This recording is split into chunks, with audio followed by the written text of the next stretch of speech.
Qo'qon shahrida 11-sinfni muvaffaqiyatli yakunlagan, bilim va xulqi bilan tengdoshlariga namuna bo'lgan 47 nafar yoshlarga oltin medallar topshirildi. Bu nafaqat har bir bitiruvchining shaxsiy yutug'i, balki ustozlar mehnati, ota-onalarning e'tibori hamda ta'lim sohasiga qaratilgan davlat siyosati samarasidir.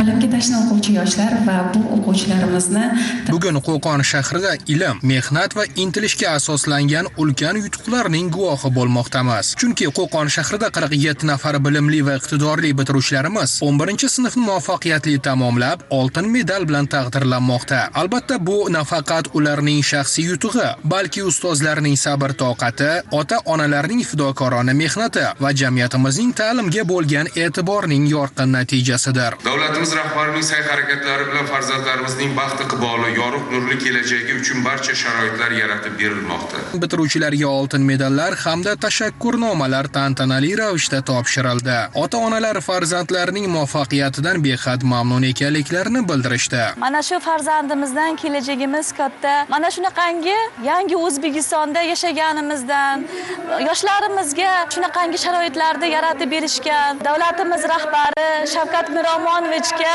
o'zimni cheksiz onalik rahmatimni aytaman. Bizning ham farzandlarimiz shu O'zbekistonda yuzini yorug' qiladigan insonlar bo'lsin. Qo'qon shahrining faxri 47 nafar oltin medal sohibi. Bu nafaqat bir shior, balki ilmli avlodga bo'lgan ishonchining timsolidir. Bu yil 20-maktabda 11-sinfda bitirdim.